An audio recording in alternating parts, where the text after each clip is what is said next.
My name is Carletta Israel. I'm going to present information to you for financing education in South Carolina, a presentation to school board members.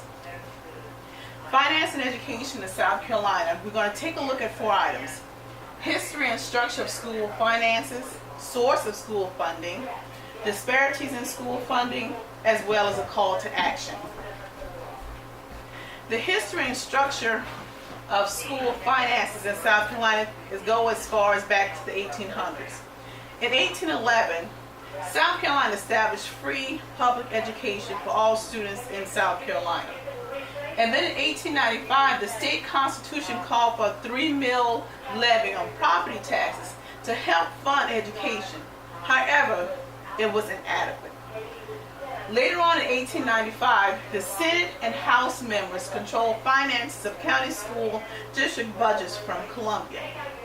Then in 1930, there was an increase placed on the schools to provide 6 months of education to our school children across the state.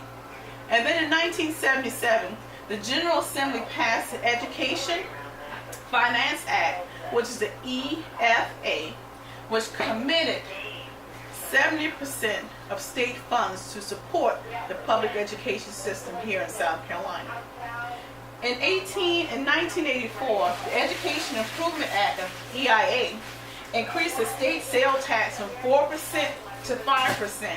And this penny increase was in place to help improve student academic performance. We're going to continue with the history and structure of school finances. Here, in 1998, the Education Accountability Act, EAA, was put in place to provide funding to improve teaching and learning for our children across the state. But here in 1994 and 2006, the General Assembly approved a property tax relief program. Now, property tax is one of the main source of funding for public school systems. But when this tax relief was put in place, it ended up reducing some of the funding that schools receive. Now, the Department of Education is responsible for the oversight of the public school system in South Carolina. But this fiscal power of schools is at our school district, and it varies across the state of South Carolina. And they're also responsible for setting the mill rate. Now, South Carolina district have consolidated since 1950 due to the providing transportation and expansion of school buildings. And you know that children that are in public school system in small rural district, we have kids that are spread out across sometimes a large geographical area. And just to transport them is very expensive in comparison to your larger school district where kids have a high population density in those districts.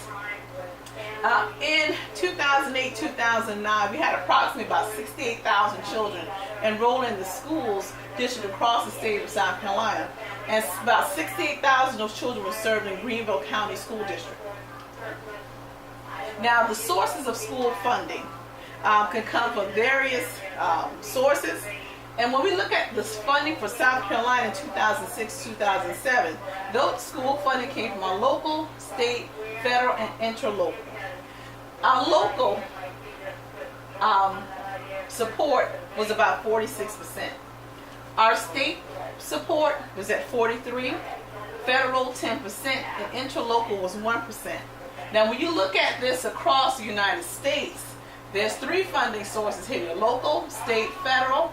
Local is about 44%, your state is 48%, and then your federal comes in at 8% of how public education is funded.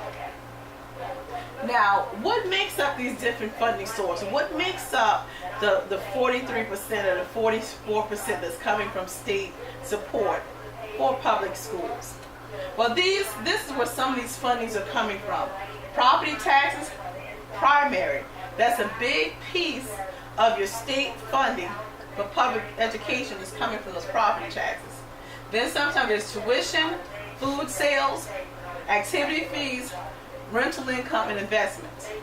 Also, a school district can borrow up to 8% of funds, and when those funds come in from local government, from income taxes, property taxes, then they can replace those funds. Also the Education Finance Act, Education Improvement Act, General Fund, and it usually pays for your buses for a public school system. And then the South Carolina Educational Lottery is where the source of state funding and local funding for public school systems. Also, you notice that we had some federal funding. Federal funding is provided to your state to help support disadvantaged children or children that are living in poverty. And some of the acts that were put in place at the federal level to help children of poverty, to try and help level the playing ground for children in a rural district, were some of these funding sources. We have the Elementary and the Secondary Education Act. We have the No Child Left Behind. Then we have the Title I, Title II, Title III, Title V, and the Title VI. Now the Title I federal funding provides for children in poverty who are academically at risk. Title II provides for technology enhancements for children in high poverty levels throughout our state. Title III is put in place to help immigrant and children who are learning English as a second language. Then your Title V, that is put into place to provide innovative educational programs for children. And then lastly, we have Title VI, and that is to help rural and low-income schools in our state. Also, the U.S. Department of Agriculture also provides funding to school districts on a reimbursable basis for school breakfasts and lunches. Also here, the Individual with Disability Education Act is another source of funding to help children who have special needs or learning disabilities, as well as there's funding for occupational education and adult education that's provided to school district from the federal level. Now these are some of the disparities that are facing school funding across the state of South Carolina. School funding that comes in from the state is also based on your per pupil, the number of children that are enrolled in your school district. And on a prior slide I shared with you that Greenville County School District served about 68,000 children back in the school year 2008-2009. But then you would have a small school district like Marion School District 7 who served maybe less than 1,000 children. So if you look at the dollars following children, that's a big disparity. So here you have limited funding provided by the EFA to small rural school districts with a small tax base. Because remember, property taxes is a large part of your school district funding. And so if you have a very small tax base and the property value in your homes in that particular district is not very high, then you have a limited and a small pot of money to pull those funds from. Your state funding sources such as the lottery and EIA are programs that are specific based on pupils served. So those are specific reasons, a specific way you can use those funds. Federal aid helps school disparities based on a high level of pupils living in poverty, but program specific again, with no assistance in school operations.